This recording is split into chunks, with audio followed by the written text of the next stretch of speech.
On the show today, we've got an exclusive drive of the Mercedes C43 Coupe. Ford Endeavour has finally got a facelift, and we ride the two new Benellis in the Adventure Tourer category.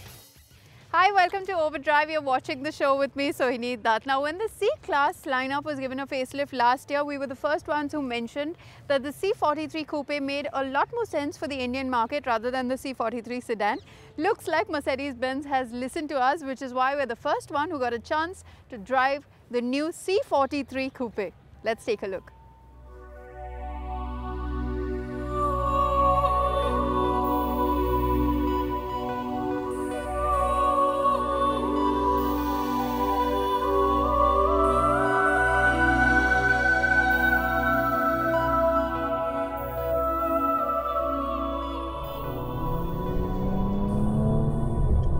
Red, the color of love. It's Valentine's Day today. I hope you guys are having a good time. I'm certainly having a great time since morning. I'm feeling quite pampered. Not pampered boyfriend, pampered journalist. Mercedes-Benz has sent me this beautiful AMG. And the last time I met the C43, it was dressed in black and we were in Germany. I'd mentioned that it would look so much hotter in red. And I was right. Boy, she does look good in red. Even in the dusty morning of a drying landscape, she stands out like a prom queen. When she arrived, she made my neighbor's C-Class sedan look 15 years older.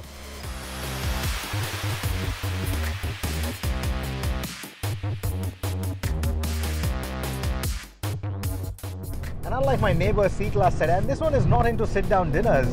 She is more of a party animal by the night and a sun chaser by the day. And she has got so good at her game.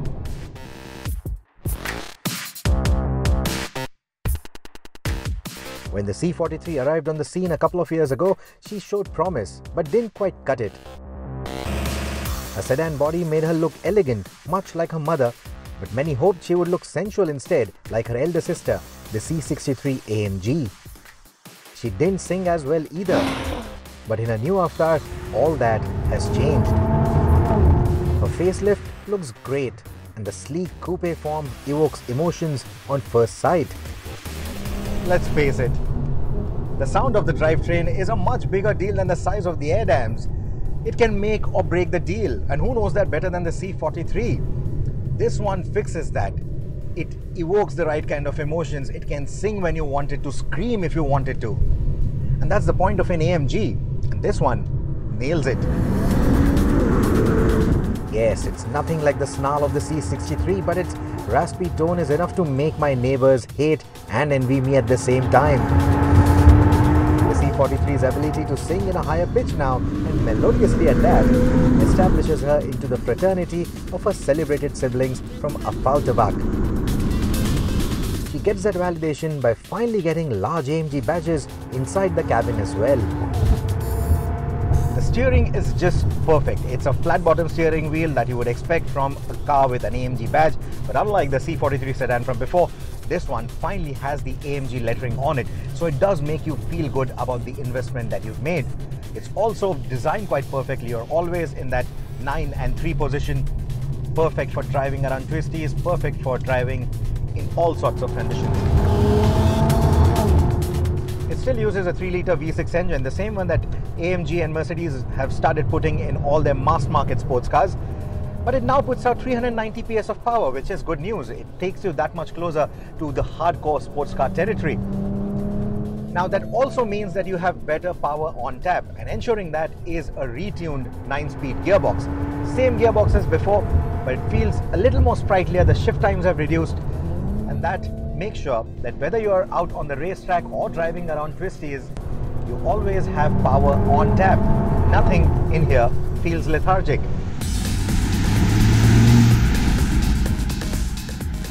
The rear-biased performance all-wheel drive system and the stiff suspension setup, as before, give the C43 excellent driving dynamics too.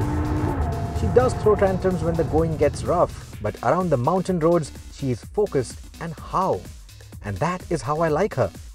In fact, that is why I like her a lot more now. In the past, that I had mentioned that the C43 sedan, despite being powerful and despite being a good foretaste of what the legend of the C63 is all about, there's something missing about it. The Coupe fixes that. With all its little enhancements, it gets everything right, and in doing so, it also develops a character for itself. A character that makes this car special enough to be taken home. Well, you can check out this exclusive story on our YouTube channel as well. Time for us to take our first break here on the show, but come right back because on the other side we'll show you the 2019 Ford Endeavour. Welcome back. You're watching Overdrive, one of our favorite 7-seater SUVs. The Ford Endeavour has been given an update for 2019, and while the changes aren't too many, the few changes that the car has been given make it extremely good to live with on a daily basis. Now, you already know how it feels like to drive in the city, so now we've decided to take it off-road, especially on sand.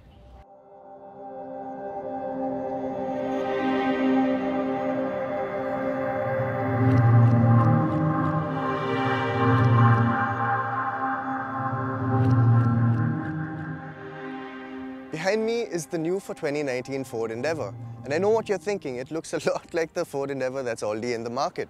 But they have incorporated a few changes, well, cosmetically very minor, but there are a few more changes around the car in the lineup in the whole scheme of things, and these are changes that the customers have been asking for. So we're in Jaisalmer to drive it. Now, we know what the 3.2 6-speed automatic already drives like. That's their most popular model. So maybe we're not going to focus on that. Maybe we've got bigger things planned for the Ford Endeavour.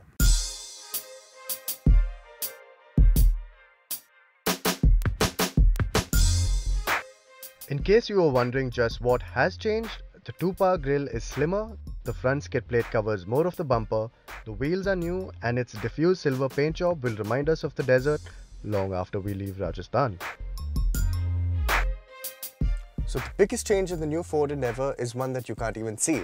The top spec Titanium Plus variant now gets 7 airbags as standard, and the rest of the range gets 6, and that's because they've trimmed their range to include only the Titanium and Titanium Plus variants, basically their top selling models.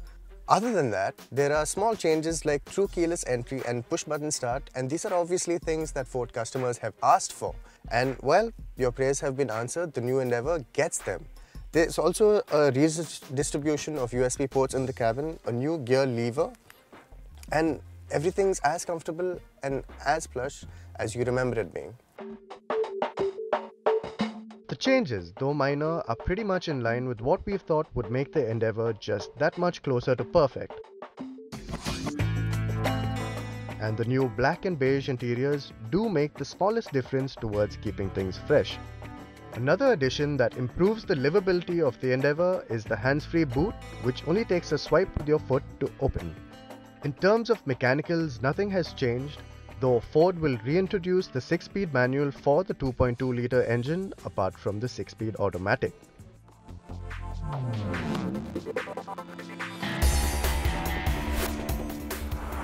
Now, the only reason we're talking about how the Ford Endeavour facelift drives, even though it's not got anything changed mechanically, is because it just drives so well. We're driving the 3.2, it's also available with a 2.2. This one is mated to a 6-speed automatic, it's a torque converter, and it does get a little noisy at times. Sometimes it's just a little reluctant to shift like right now, but that's okay, just put it into manual mode, select the next cog, and you're good to go.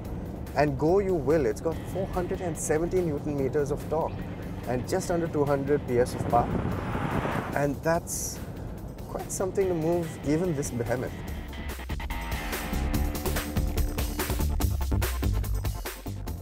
So while the design for the wheels has changed, the size hasn't. So ride quality isn't affected and it remains just how we remember it, which is very, very good. You do get a little bit of a bobbing action on uneven roads, and even though Rajasthan roads are very close to perfect, they're not perfectly surfaced with a merciless sun beating down on them. The tar has got a little wavy, and that's something that's exacerbated by a ladder frame SUV like the Endeavour. But in terms of overall comfort, there's nothing really that comes close to something like the Endeavour.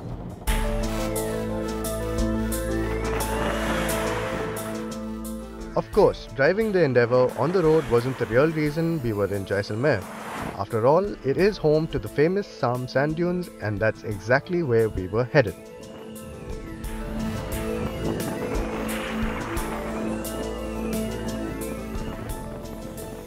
Driving on sand takes everything you know about driving on the road and throws it out the window. So we got Arvind Balan, rally driver and our instructor for the day, to give us a brief.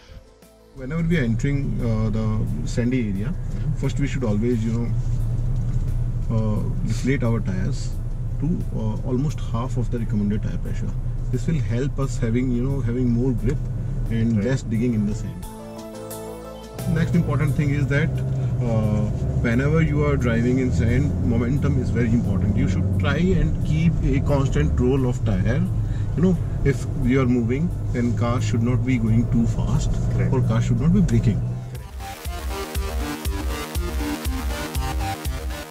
The Endeavour has all-time all-wheel drive, which can send 100% of the power to just a single wheel, the wheel which has traction. This can help you get out of most sticky situations on the road and off of it. But in the desert, the Endeavour's terrain management system comes into its own. Best part about this car is that when it is in sand mode, the wheel spinning becomes more aggressive. The car starts throwing more power in the wheels, and at the same time the accelerator becomes more sensitive. Right. So this happens car in moving forward with even a less favorable conditions.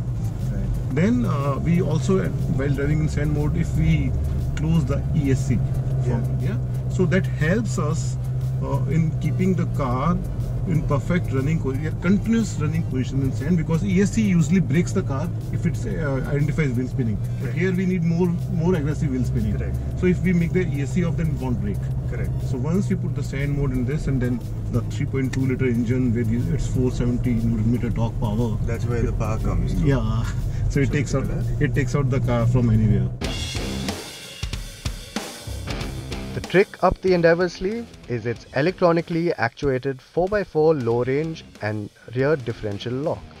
It effectively lowers the gearing and multiplies the torque available at the wheels, and you can then choose to further beat the sand into submission by locking the rear axle, so that the rear wheels can't spin independent of each other, thus wasting precious energy.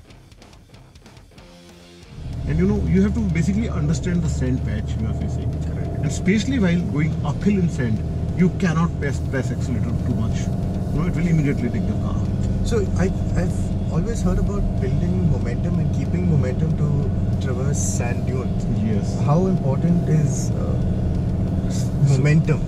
I mean, in a car like this where you have so much torque.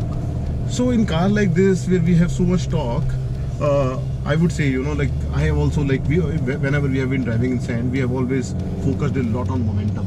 But when we talk about momentum, not necessarily the momentum is, the top speed. The momentum is not about top speed. Momentum is about the constant rolling of the tires. So with a car like this much torque, in probably other cars you need a lot of speed also, which will break your car, because the car will jump here and there.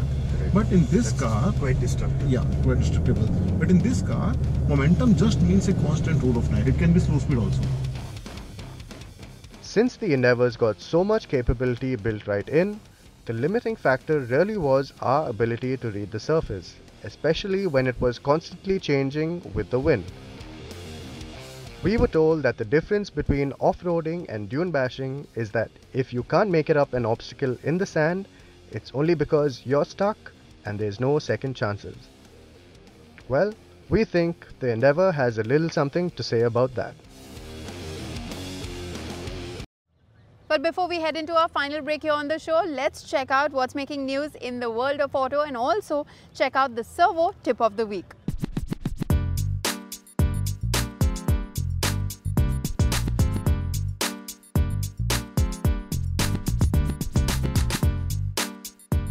Remember the 45X concept from the 2018 Auto Expo, the premium hatchback concept from Tata? Well, it is going into production this year itself, and Tata has now revealed the name of the upcoming car. It's called the Alturas.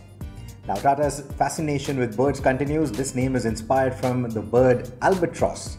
Now, the word albatross can also be used metaphorically to show the sign or state of burden, a psychological burden. And the Alturas could actually become that for its competitors. It aims to trump its competition with its styling, with its agility, with its performance. Its competition includes cars like the Baleno, the Jazz, the Elite i20. The styling comes from the Impact 2.0 design language that has been established by cars like the Tata Nexon, the Tata Harrier. So you can expect to see sharp lines like you see on the 45 concept itself, and there'll be some signature bits like that black applique on the tailgate, floating effect for the tail lights, a roof spoiler, sharp lighting elements. All of that will be there on the production version as well. In fact, the production version is expected to be unveiled closer to the Geneva Motor Show that happens in March 2019. And the car will actually enter production as early as mid-2019. That is where the commercial launch is supposed to happen as well. Powering the Alturas will be engine options familiar with the other cars from the Tata lineup, so we are expecting a 1.2 litre petrol and a 1.5 litre diesel engine. However, Tata is also touting the ability of the Albatros bird to fly for thousands of miles without much effort. So I won't be surprised if there's a hybrid drivetrain in that lineup as well. The Alturas will be based on Tata's modular platform, which also means that it is likely that there will be other variants, other body styles with a similar configuration that will spawn out of this platform. We expect the Alturas, the premium hatchback, to be priced between 5.5 lakh rupees to 9.5 lakh. I already mentioned the competition is the Honda Jazz, the Suzuki Baleno, the Hyundai Elite i20, and even the Volkswagen Polo to an extent. So we expect this car to be launched by the festive season. So we are looking at between August to November. And the bookings should open a little before that because mid-2019 is what Tata is hinting as the commercial launch for this car.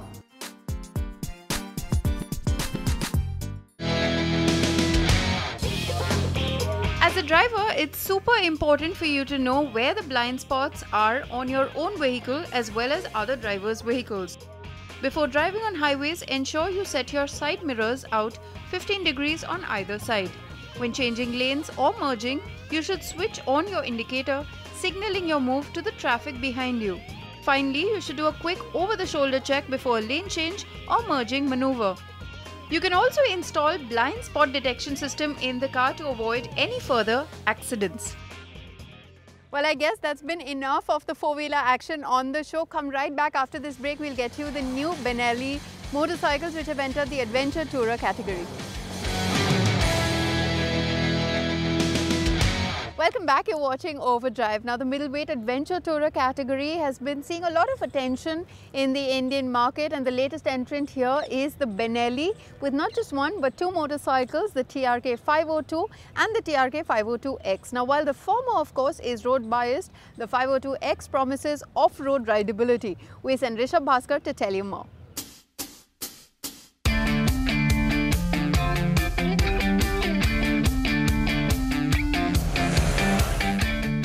Adventure Tourers. If there was a genre of motorcycles that made absolute sense for India, Adventure Tourers would be it. They are quick, comfortable, and can handle the worst of Indian roads. Which is why Benelli, a manufacturer that's making a comeback in India, has decided to launch two Adventure Tourers, the TRK 502 and the 502X. Why two Adventure Tourers? Because Benelli is aiming for two kinds of buyers. One who is looking for a fast and comfortable hybrid machine, and one who is looking to explore what lies beyond tarmac. So while these motorcycles share the same chassis, styling cues and other components, they differ in the type of wheels, suspension travel and other bits. The 502X is designed to tackle paved highways as well as trails, which explains the long travel suspension, higher ground clearance at 220 mm, tubeless wire spoke wheels, and an exhaust can mounted as high as the rear subframe. Right, so both the TRK 502 and the 502X have a really comfortable riding position. The seat is wide and flat, but narrow towards the fuel tank so you can get your feet down easily. That said, it's a little harder on the 502X. That's because of the seat height, which is at 840 mm. Now that's quite high for an average Indian. The 502 is the road-focused TRK, evident by the 17-inch alloy wheels, underslung exhaust, lower ground clearance, and radially mounted brakes. Unlike the TRK 502X, the 502 has a lower seat height at 800 mm. Now that allows me to keep my feet down firmly and flat. The large dimensions, 20-litre fuel tank, adventure bike correct beak and tall windscreen lend the TRK's imposing presence, an important value add for big bike shoppers. The quality of paint as well as fit and finish is good, except for the switches that could have been finished better. But more importantly, the shape of the tank makes it difficult to grab onto it while standing on the pegs and riding. It's a critical design flaw and surely a game that Form 1 over function. Also, the windscreen is not adjustable, a glaring issue in an adventure bike. But overall, the TRKs look good and purposeful.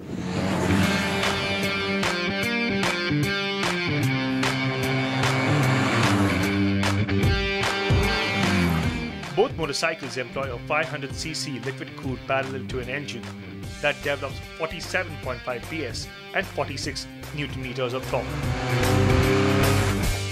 On paper, that may not seem enough, considering these bikes weigh over 200 kgs. But in the real world, they don't feel underpowered.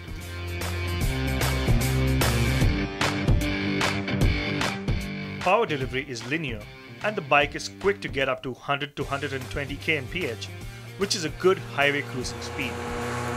That said, the motor is buzzy up to 110 kmph, and you do feel mild vibrations in the pegs, tank and handlebar. Benelli has tried to dampen this by using thick rubber on the foot pegs and around the handlebar.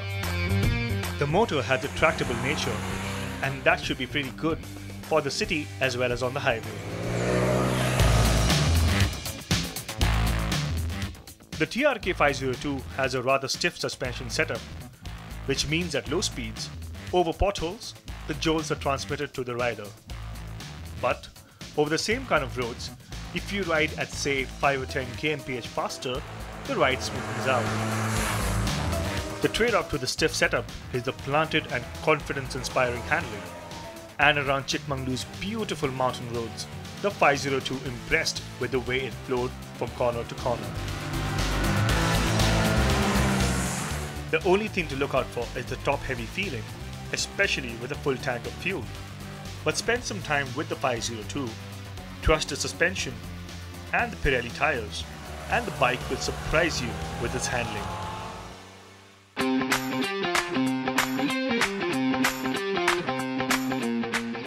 But what if you want to venture off-road? It's the 502X that impresses with its depth of abilities. The long travel suspension, Metzeler Tourance tires, and higher ground clearance allow you to wander down trails without worrying. And the X is built strong enough to handle jumps as well. At the end of a long day of trail bashing, there were no rattles or loose panels. The only issue I found is with the weight. It makes it a tad difficult to back it up,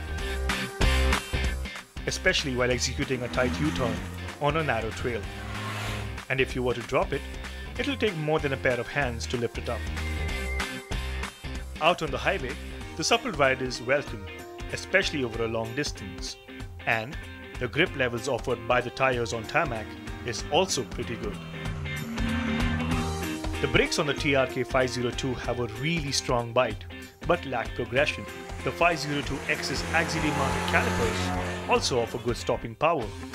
But the best thing is, ABS is switchable on both bikes, which means it's really easy to slide the bike around. The Benelli TRK 502, now that's a proper road-focused touring machine. The seating position is really comfortable. The engine has got adequate power. There's a very faint buzz in the pegs and in the bars and around the tank, but you can live with it. But the 502 is properly road-focused and a motorcycle that you'd want to do long distances on, long highway cruises on. It will manage a little bit of off-road. The only chink in the armor, I would say, is the stiff suspension. So I would say stick to the road if you want to ride the 502.